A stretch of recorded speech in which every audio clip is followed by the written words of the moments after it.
नवा नवा छत्तीसगढ़ी गाना सुने बर हमर जेपी स्टूडियो सीजी ला लाइक शेयर सब्सक्राइब जरूर करो।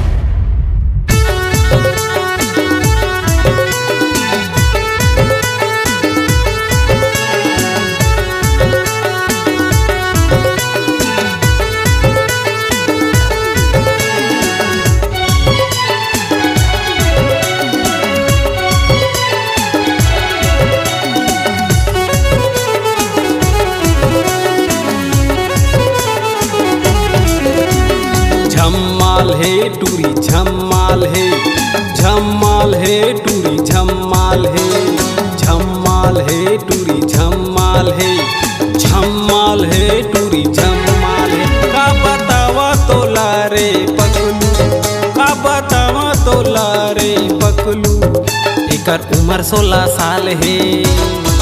का बतावा तोला रे पकलू, एकर उम्र 16 साल है। झम्माल है टूरी झम्माल है, झम्माल है टूरी झम्माल है।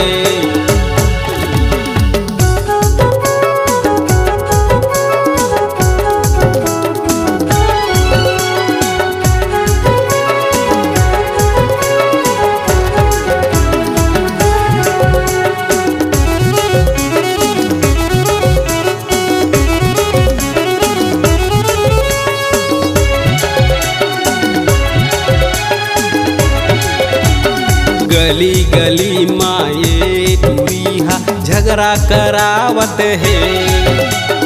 इंस्टाग्राम माये टूरी रील बनावत है।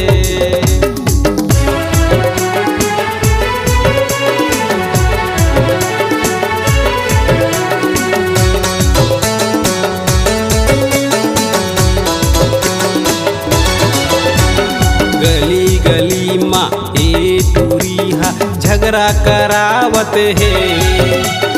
इंस्टाग्राम माये टूरी रील बनावत है।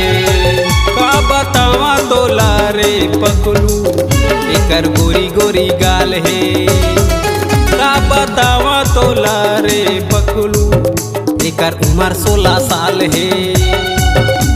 झम्माल है टूरी झम्माल है, झम्माल है टूरी झम्माल है, झम्माल है टूरी झम्माल है, झम्माल है टूरी झम्माल है।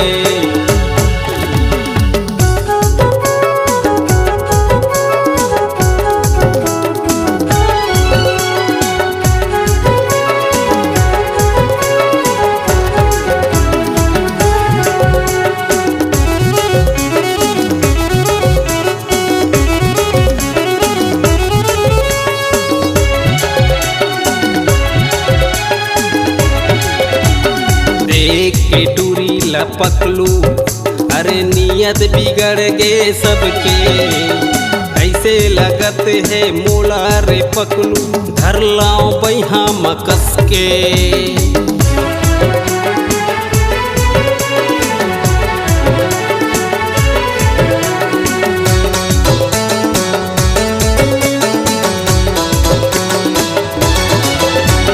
देख के टूरी लपकलू, अरे नियत बिगड़ गए सबके।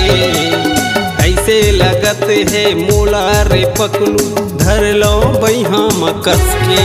का बतावा तोला रे पकलू, का बतावा तोला रे पकलू, एकर उम्र 16 साल है।